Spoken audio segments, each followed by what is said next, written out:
Y Combinator's future in the software slowdown. Bismarck Brief, the 29th of November, 2023. The startup accelerator launched a generation of software companies. As the rate of new internet giants slows down, the next technological revolution will need to be sought elsewhere. Y Combinator YC invests in, educates, and promotes early-stage companies, especially in software.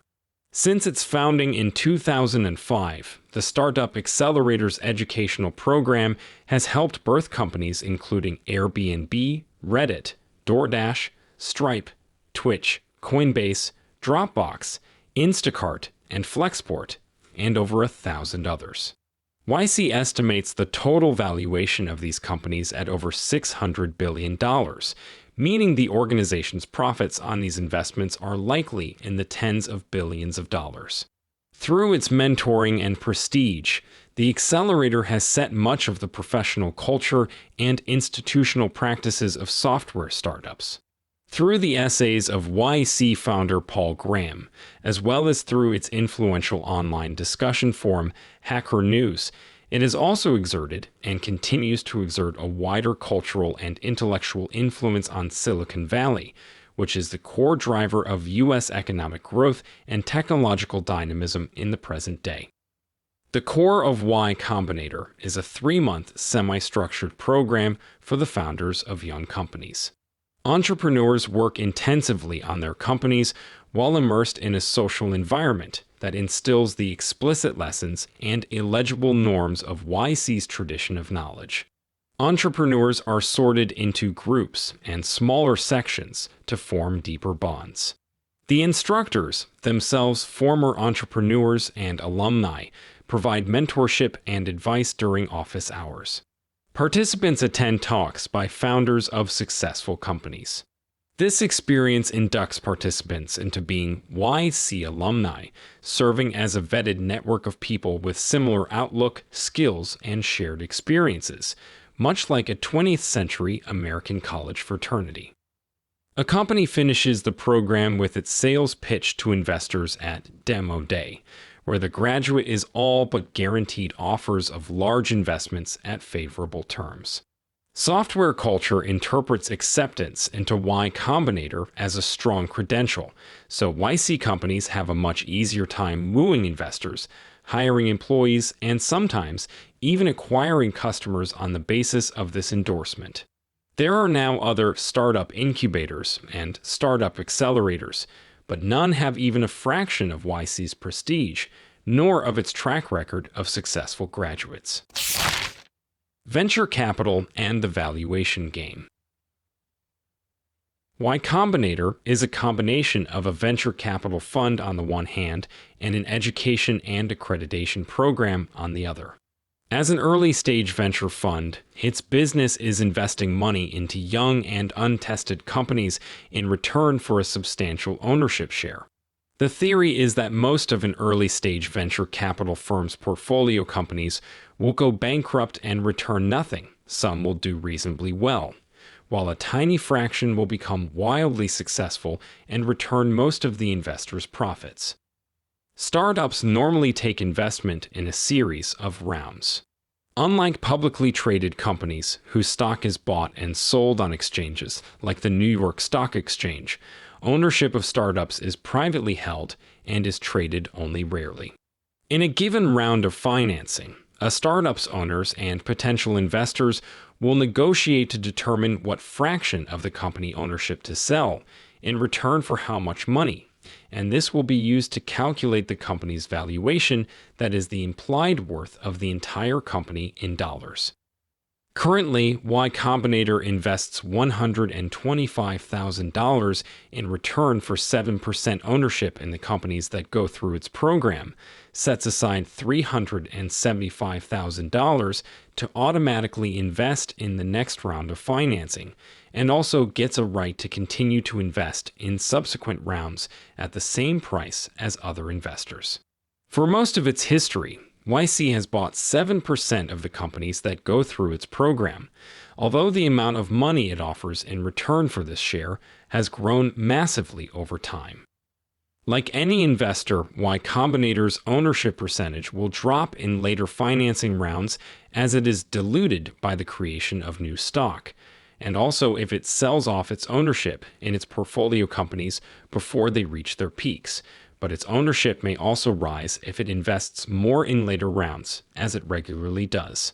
The total value of YC's investments is not publicly known, but if the 7% figure is taken as a very rough starting point, it would suggest that its stake in the companies it graduated, which are valued at over $600 billion in total, according to the organization itself, is worth somewhere around $40 billion. Such investments take a long time to mature, and the eventual value of YC's portfolio may well grow further. Its future depends on whether it can continue picking or creating the founders who will go on to create unicorn companies and earn outsized returns for their early investors. The goal is to eventually exit, which comes in two forms. The first is to hold an initial public offering, IPO, and be listed on a public stock exchange so that investors ranging from individual households to giant asset managers like BlackRock can buy the company's stock. The other is to be acquired by a large company such as Meta or Google, which buys all the stock at once. In either case, the early investors and other stockholders like the founders and early employees can sell their ownership for a profit. Before an exit, these companies often operate at a loss for a decade or more, meaning they have to raise more rounds of money from investors to pay their growing bills.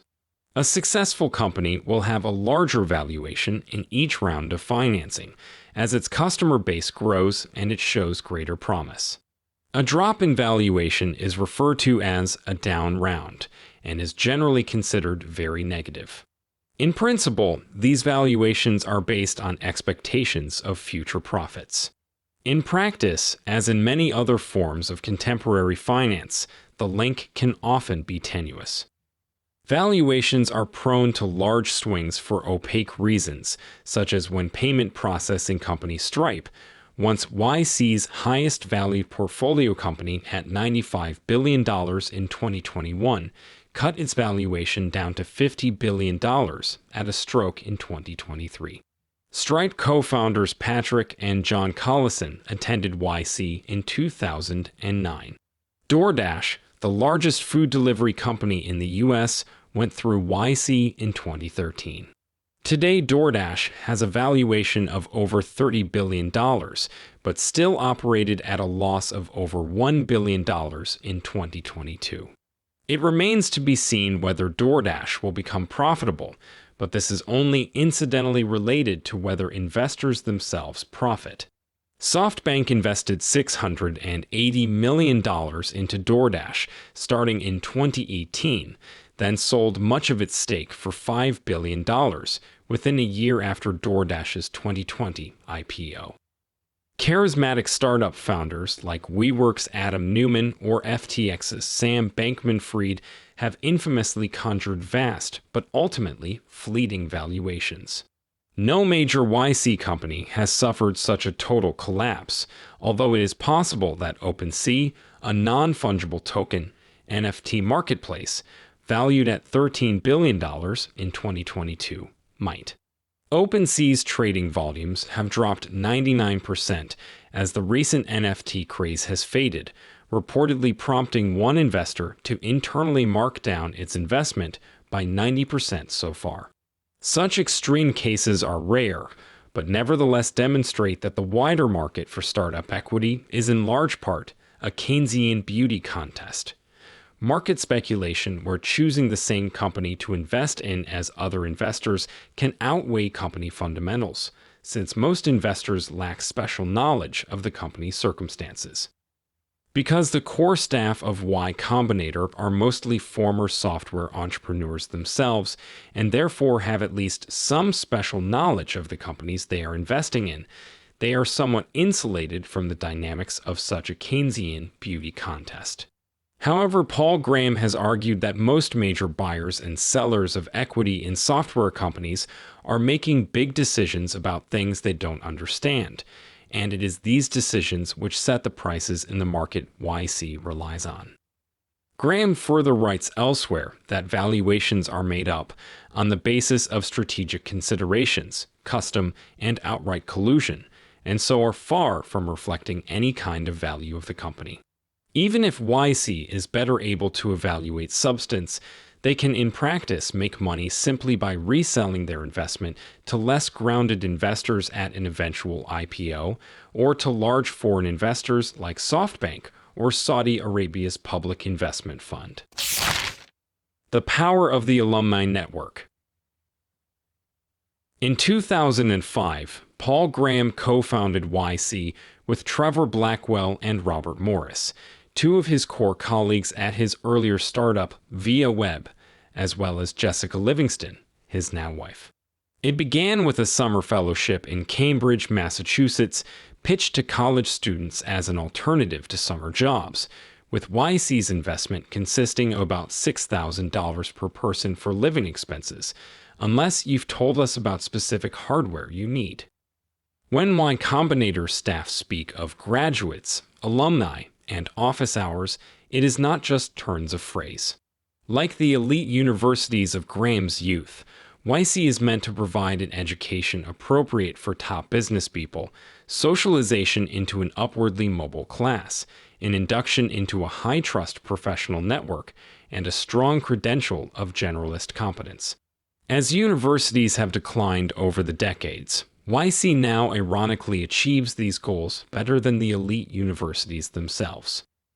This success was partially built on the reputation of the dozen or so young entrepreneurs of the now legendary first batch, including later OpenAI CEO Sam Altman, Steve Huffman, and Alexis Ohanian, the founders of social media giant Reddit, Justin Kan, and Emmett Shear, who would later found the streaming video platform Twitch, and the internet activist Aaron Swartz, widely perceived as a martyr for his cause. While it would take time before these companies earned high valuations, Graham and his colleagues were encouraged and began scaling up YC. They ran the program twice per year, alternating between Cambridge and Mountain View, California, until permanently settling in the San Francisco Bay Area in 2008. Afterwards, applicants were drawn by Graham's personal charisma and the worldview he articulated in his essays. At this stage, Y Combinator attracted people willing to eschew the traditional paths to success in order to take a chance on an unproven career track. By the early 2010s, the widespread usage and high valuation of early YC companies like Reddit and Dropbox also drew in people motivated to follow the trail blazed by those early alumni. As the startup founder became a more familiar cultural archetype and no longer appeared like a deviation that could end in ruin, ambitious strivers arrived in growing numbers. The twice-annual batches grew from about 10 companies each in the early years to 74 in the winter 2014 batch before Graham stepped down.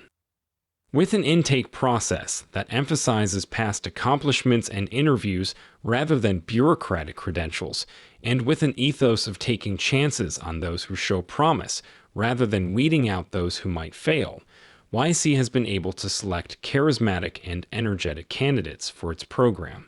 The 3-month program serves as the foundation of the alumni's later bond. YC provides some mentorship and guidance, but the company founders are mostly self-taught on the job rather than in classes, and spend the vast bulk of their time in the program working on their companies. Entrepreneurs often describe building a company as a harrowing experience, and doing this alongside a peer group serves as an emotionally powerful initiation for many founders, similar in some ways to the initiation and bonding rituals for groups ranging from college fraternities to military recruits. Graham has said that bringing cohorts of entrepreneurs together like this is YC's most important idea. The process has been further standardized as the organization's early investments became successes and it became a respected institution itself. In 2010, YC began adding more staff to accommodate its larger class sizes, hiring alumni, and veteran startup founders to teach. These staff are compensated partly in deal flow, as many of them, including all of Graham's successors as president, also take the opportunity to invest their personal fortunes in promising companies.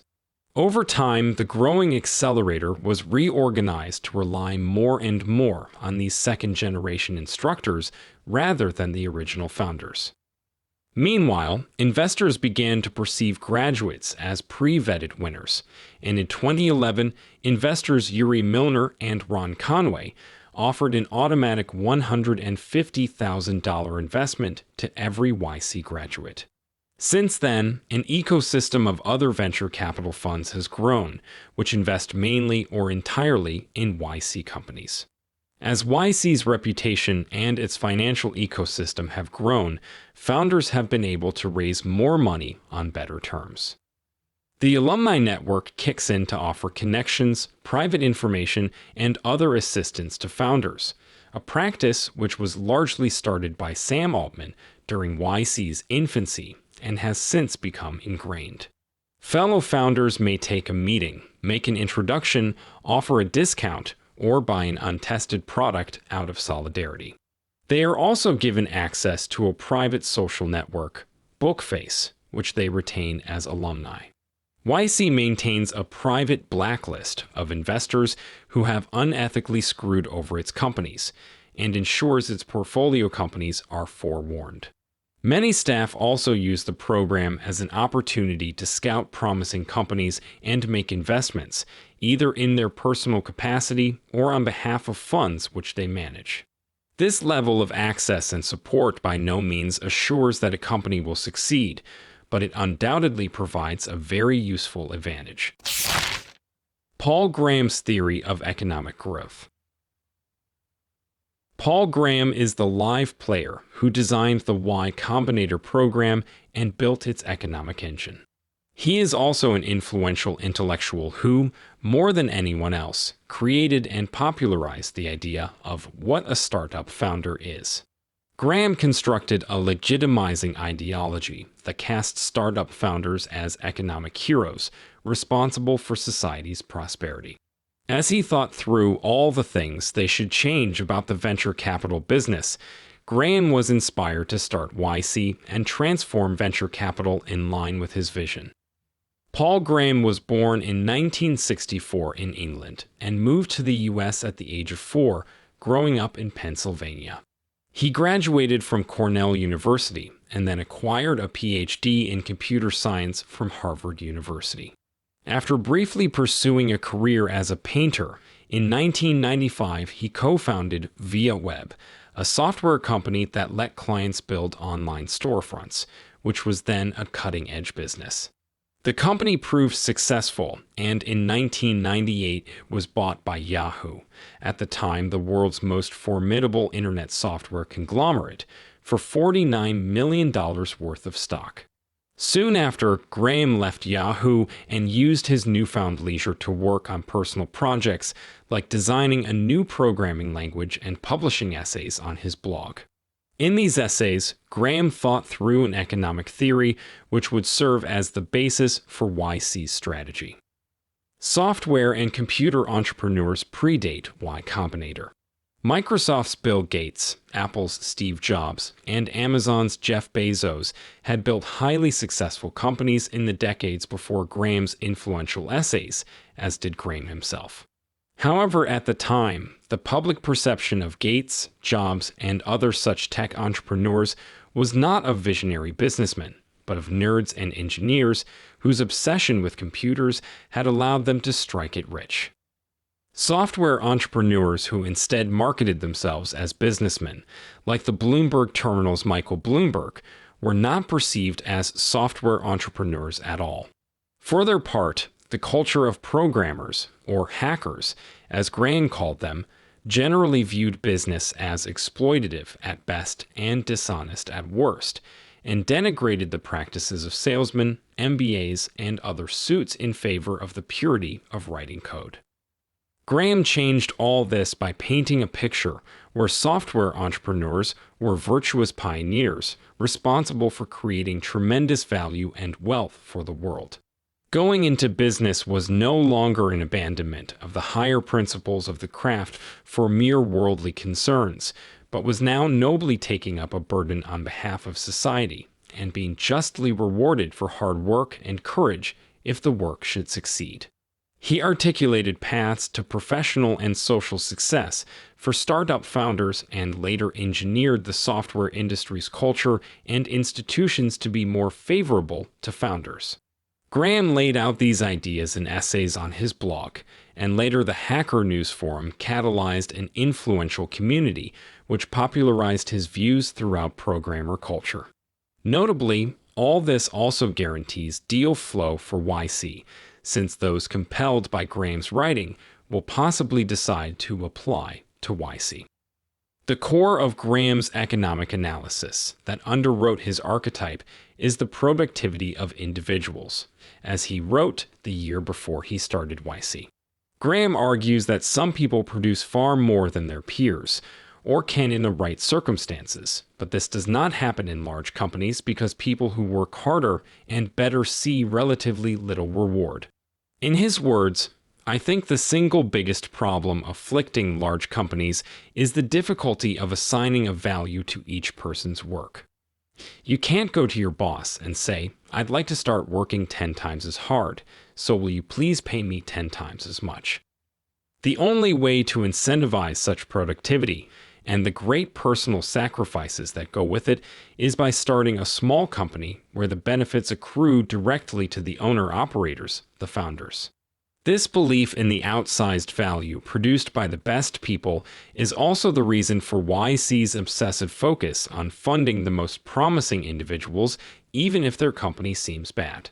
In Graham's words, if we want to get the most out of the most productive individuals, we need to understand these especially productive people.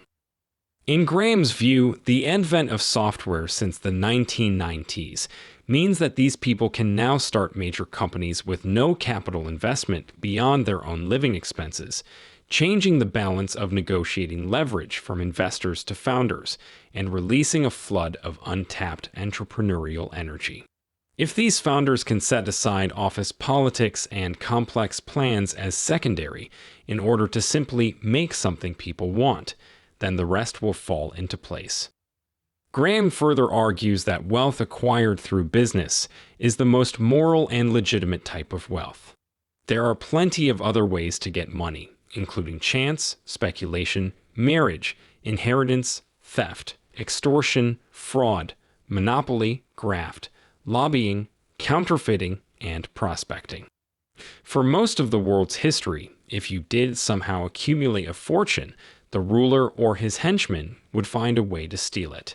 But in medieval Europe, something new happened. A new class of merchants and manufacturers began to collect in towns. Together they were able to withstand the local feudal lord. So, for the first time in our history, the bullies stopped stealing the nerds' lunch money.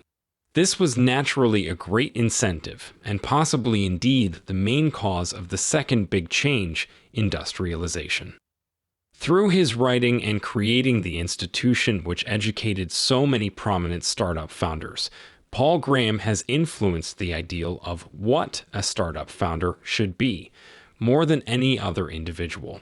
The second most influential individual is fellow investor intellectual Peter Thiel, who achieved comparable impact through his bestseller book, 0 to 1 and the Thiel Fellowship, which gives young people $100,000 to drop out of college and work on their own more impactful projects.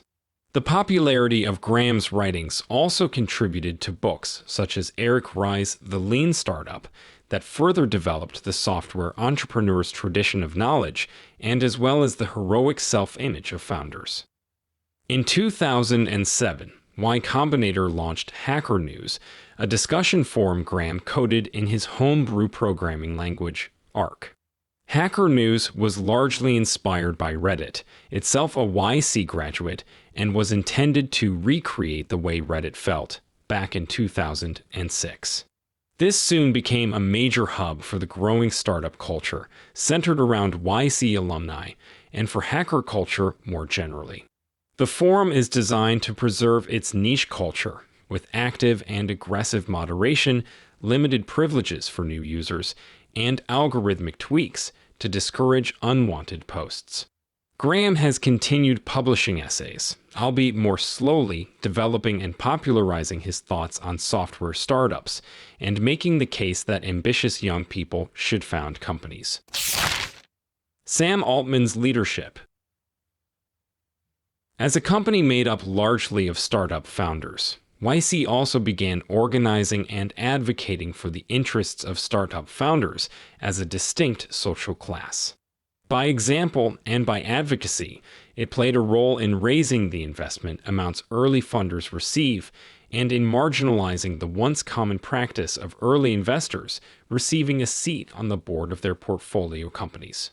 For example, in late 2013, YC released the SAFE, Simple Agreement for Future Equity, and eventually established it as the industry standard for investment agreements.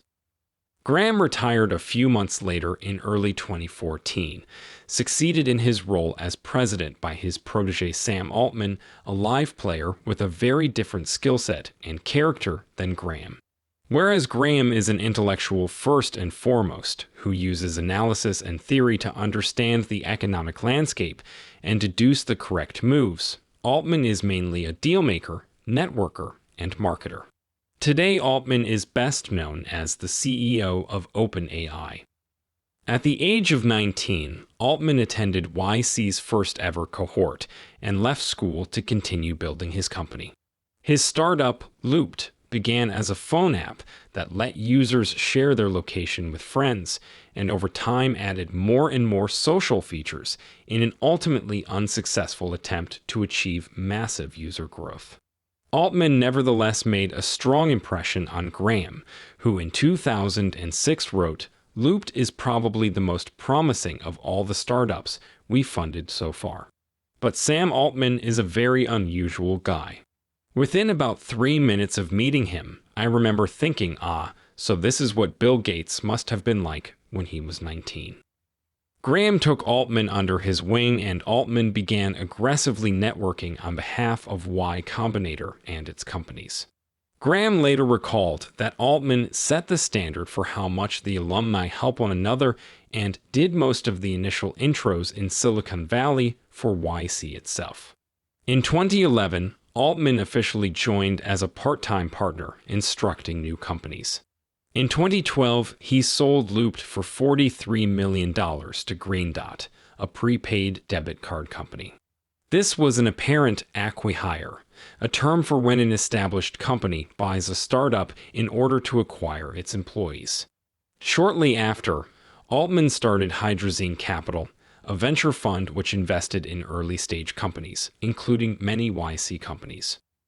As president, Altman oversaw the continued steady growth of the core Startup Accelerator program, which soon had well over 100 companies going through each batch.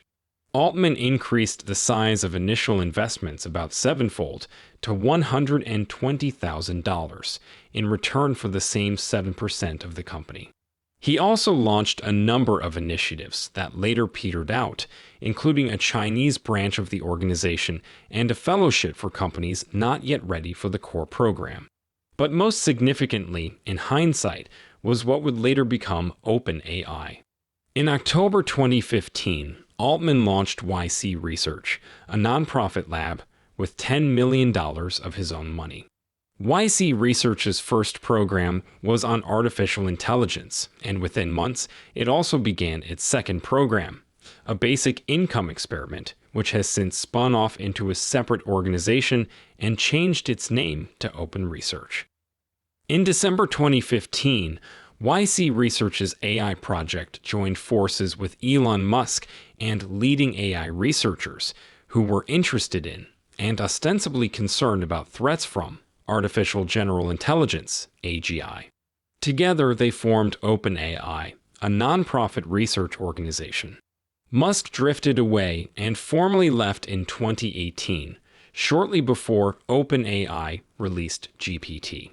In March 2019, Altman stepped down as president of Y Combinator to focus on OpenAI, and simultaneously reorganized OpenAI from a nonprofit to a for-profit company, which has since grown tremendously and developed GPT further.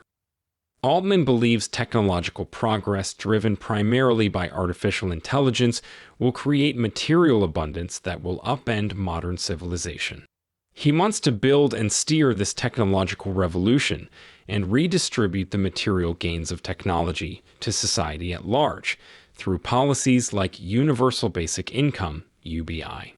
Some of Altman's recent efforts are aimed at both bringing this transition about and smoothing over the expected socioeconomic crisis. An example is a company he co-founded, WorldCoin, launched in 2019, which seeks to create a global cryptocurrency based on biometric identification. This would allow global verification of who is and isn't human online in an era where the internet might become dominated by artificial intelligence. Altman further states he hopes this infrastructure might help lead to UBI to address expected disempowerment of labor compared to capital driven by technological advances. Partly to this end, partly following a renewed mid-2010s Silicon Valley interest in hard tech, he pushed YC to accept more companies building physical technology rather than just software. These included the fusion energy research company Helion Energy and supersonic airplane designer Boom Supersonic. Altman co-founds, invests in, and promotes companies that explicitly aim to solve global problems of historic consequence that are in vogue in tech circles. This strategy may have influenced other YC alumni, such as John and Patrick Collison, who have used their online payments company Stripe to fund the development and rollout of carbon capture technology to address climate change. After Altman's departure in 2019, he was replaced as president of Y Combinator by Jeff Ralston, a longtime software executive who had been a YC partner since 2012. Ralston led the organization through the turbulent years of the COVID-19 pandemic, making few changes to the organization itself.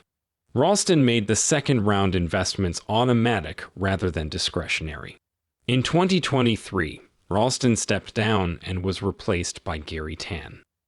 Tan had previously founded Posterous, a YC-backed blogging platform which was acqui-hired by Twitter in 2012, and he was the first outside angel investor in Coinbase. He joined YC as a partner in 2011. In 2013, he left the organization, though not the network, to pursue Initialized Capital, a venture capital fund he co-founded with other YC alumni to invest in YC companies. Initialized Capital raised and invested billions of dollars before Tan returned to Y Combinator as president. While it is still early in Tan's tenure, he is notably pursuing local political reform in San Francisco. He is involved in multiple moderate organizations like GrowSF, frequently comments on the city online, and has donated at least $278,000 to political campaigns since 2021. The next Google is not a web app. The household names among YC's portfolio companies all come from Paul Graham's tenure, and this is not purely a matter of age, since some of the early companies like Reddit and Airbnb became widely used and well known in well under a decade. In the 9 years since Graham's departure, YC's portfolio has continued to perform extremely well, if not better, as measured by valuation. However, the value they provide to consumers does not seem to measure up. Early successes like Reddit, Dropbox, and Airbnb, which went through YC in 2005, 2007, and 2009 respectively, made genuinely new things possible for their users.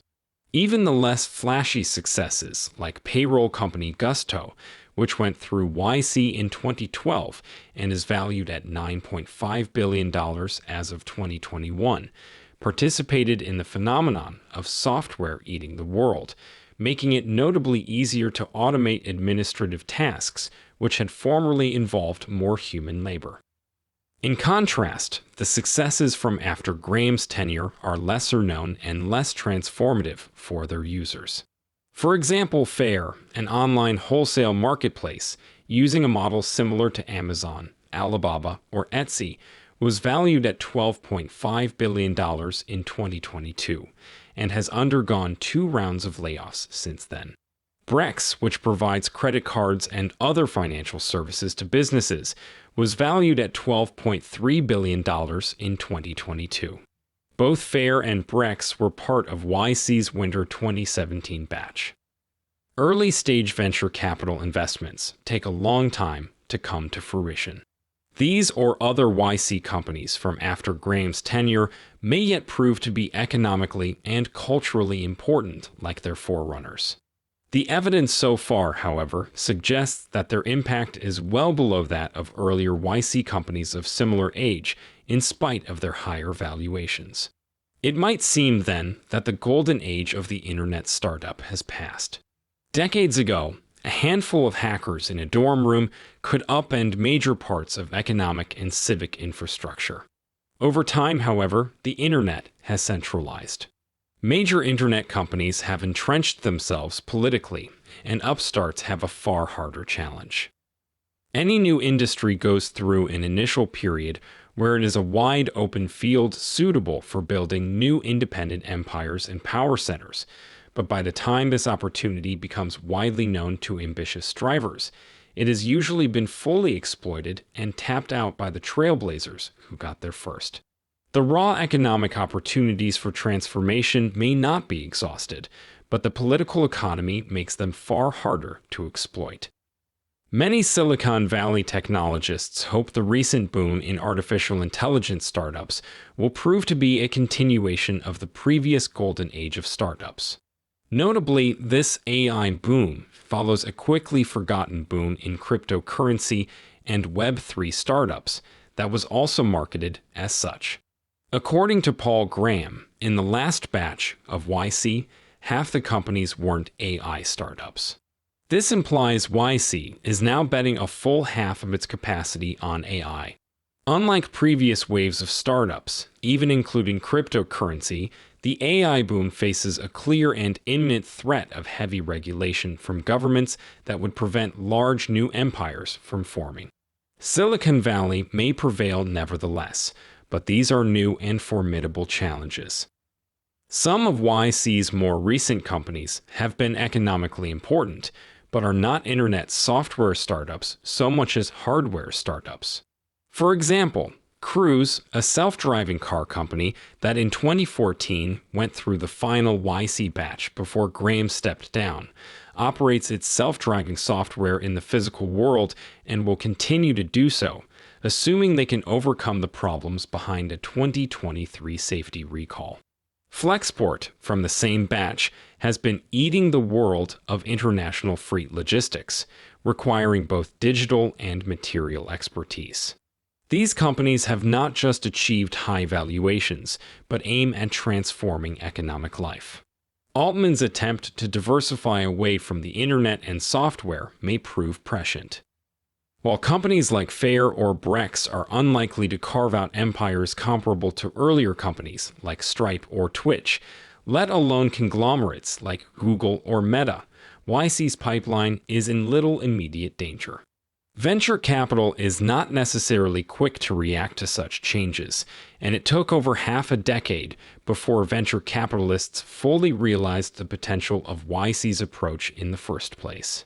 YC's network and access means their companies will have preferential access to funding streams for some time to come.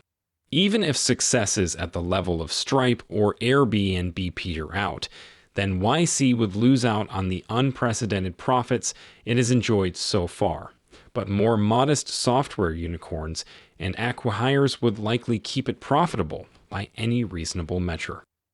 YC's business model will very likely remain lucrative for as long as it remains the favored destination of the most ambitious software entrepreneurs, as long as the financial system continues investing in the software industry, and as long as the world continues to use software. None of these facts are likely to change anytime soon. But as the contemporary political economy of the United States has changed, such software successes will be less likely to greatly grow the economy and less likely to result in new independent personal empires run by live players that can make further transformative bets in business and technology.